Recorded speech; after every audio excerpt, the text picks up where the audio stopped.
And we're back, folks, right here on WrestleRant. I'm Graham GSM Matthews, where every single Tuesday I break down all the pay-per-views that I watch on the WWE Network. Today we're talking WWE In Your House 10 Mind Games from September of 1996. So I'll get to the main event soon enough, but the main event of the show, of course, being one of the greatest matches from that time period, if not of all time, between Shawn Michaels and Mankind, aka Mick Foley, for the WWE Championship, I had never seen prior to this point. I know, burn me at the stake, I apologize, but I finally got the chance to watch it on this show. That's really what this show is known for. The rest of the show is really not that great on the whole, but let's get right down to it. Kicking off the show, Savio Vega against Justin Bradshaw, of course, later on known as JBL, in a Caribbean strap match. Not nearly as good as the Caribbean strap match between Savio Vega and Stone Cold Steve Austin. Before he became Stone Cold Steve Austin, of course, Steve Austin, the fucking ringmaster. I don't know if it was the previous In Your House or the one before that, but whatever the last Caribbean strap match that they had was fucking great, exceeded all expectations of mine. This one, not nearly as good. The only thing really worth noting about the match, other than Savio Vega winning and continuing his strong streak, continuing his undefeated streak in matches of this type, was that you could see the ECW guys at ringside. I thought it would amount to more on the show. It did not. You could see, I think, Tommy Dreamer, Sandman, and I thought I saw Rob Van Dam. I think it was only those two, though. Sandman spit out beer in the face of Savio Vega. They were then escorted out of the arena, of course, all an angle to promote ECW. I don't think Vince McMahon outright said they were from ECW on commentary. They just said, or he had just said they were from a Philadelphia-based promotion. So that was pretty cool. Other than that, though, this match was really nothing of note whatsoever. After that, we had Jose Lothario, yes, the manager of Shawn Michaels, taking on Jim Cornette. After the feud that had ensued between those two, after Shawn Michaels had feuded with Vader going into SummerSlam. The match lasted, or quote-unquote match, lasted all of a minute. Jose Lothario won, I think with a lariat, and that was it. Thank God, keeping this short and not so sweet. Just, it was not good. Why they even bother doing this, I have no idea. But Jim Cornette, though, was great in the comedy role, I will say that. He was just great in general. He still is great. Next match, or even before the next match, we had Brian Pillman come out calling out Bret Hart, saying, "Where have you been? You just kind of took your ball and went home after WrestleMania 12. Where the fuck have you been?" Trying to call him out. He brings out Owen Hart, who I think was a babyface here. I'm not exactly sure, because Owen Hart and British Bulldog beat Smoking Guns for the tag team titles in the subsequent match. Spoiler alert. And I think there were the babyfaces there. Again, I'm not really sure, because the Smoking Guns had been the heels the last time I had seen them on In Your House a few months earlier. So I'm not exactly sure how that worked out, but at any rate. That segment essentially consisted of Pillman and Owen Hart calling out Bret Hart, "Where have you been?" Or no, rather, Stone Cold Steve Austin came out as well, saying that I want Bret Hart, pretty much planting the seeds for their Survivor Series match a few months later. But Bret Hart said that you're a liar. You said that I would be there. I'm not there, whatever. So kind of, putting that feud in motion for Survivor Series between Steve Austin and Bret Hart. As I had said, Owen Hart and British Bulldog beating the Smoking Guns for the tag team titles. Really not good of a match as you would think it would be. It was really just kind of mediocre at best. Nothing really special stands out about it. And in typical Sunny fashion, after the Smoking Guns lost the tag team titles, later then dropping the Smoking Guns because they were no longer the tag team champions, turning on both of them, firing them from her services, and she went off on her own yet again. So typical Sunny fashion.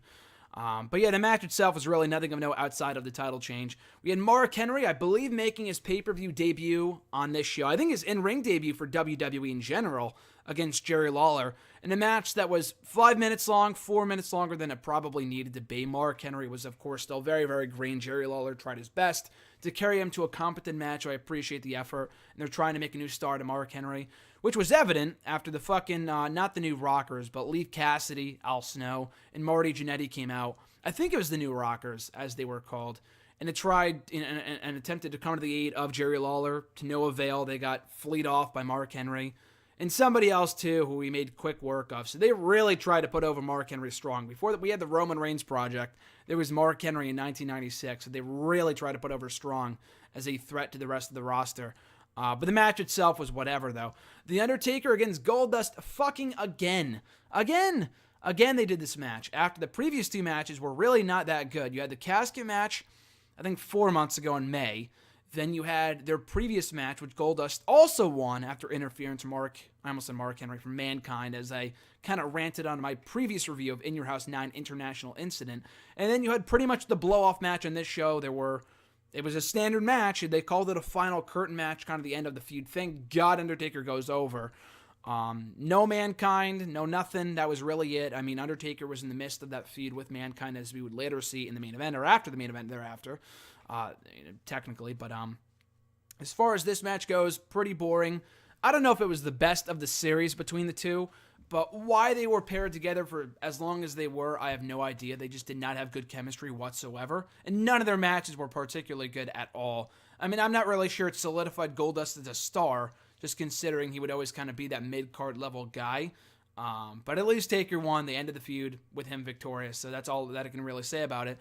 And then we get to the absolutely exceptional main event for the WWE Championship, as I had mentioned earlier. Shawn Michaels defending against Mankind. I thought it might have been a no DQ match. Maybe I was mistaking it with the match he had with Diesel at Good Friends, Better Enemies many months earlier. But it was not. It was a standard singles match. But what makes this match so great, I mean, there's really not much I could say about the match to do it justice, because it really is that fucking good. And arguably one of the greatest matches of all time, which I can now safely attest to, after having watched it for the first time, believe it or not.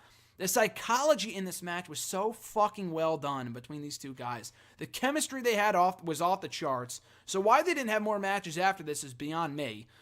But the psychology here was just exceptional. Shawn Michaels selling the offense of Mankind, who looked like a beast, who was on a roll here coming off the victory he had over Undertaker at SummerSlam the month prior.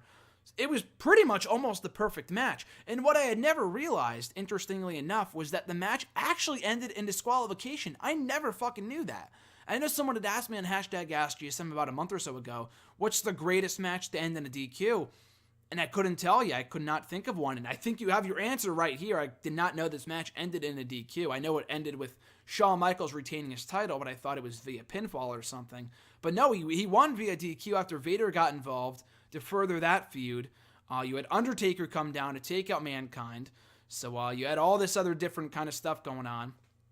All this cool stuff that links all back together with all these solid furthering of feuds. But the match itself was absolutely incredible. I don't really know what else I could say about it to do it justice. But both guys here were at the top of their game. Shawn Michaels with yet another exceptional title defense on pay-per-view, and Mankind with probably his best performance to date since arriving in WWE earlier that year.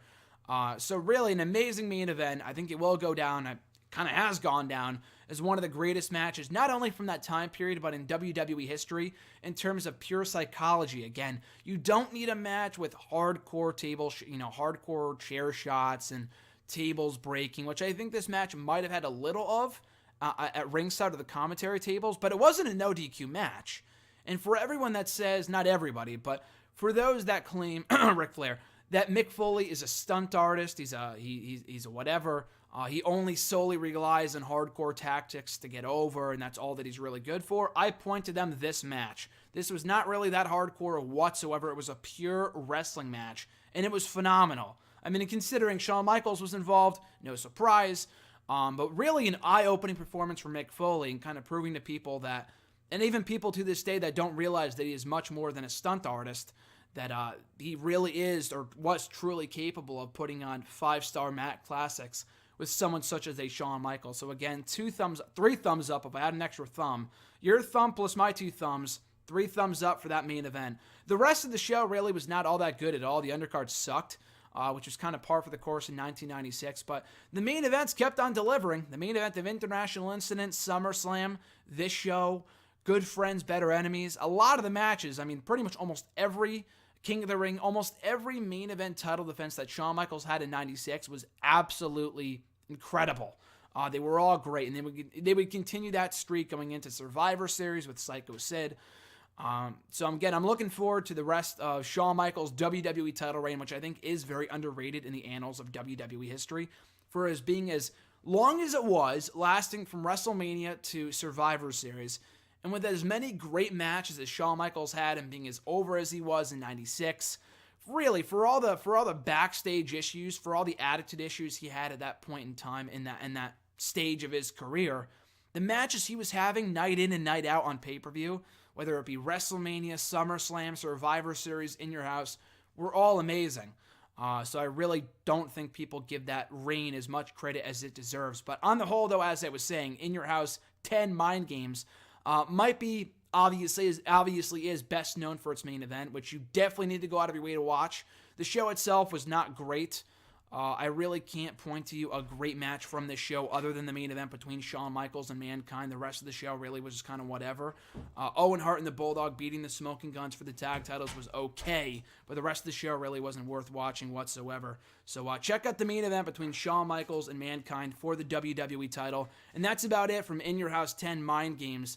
The next review will be covering In Your House 11, whatever that was called, I think from November, or rather October of 1996.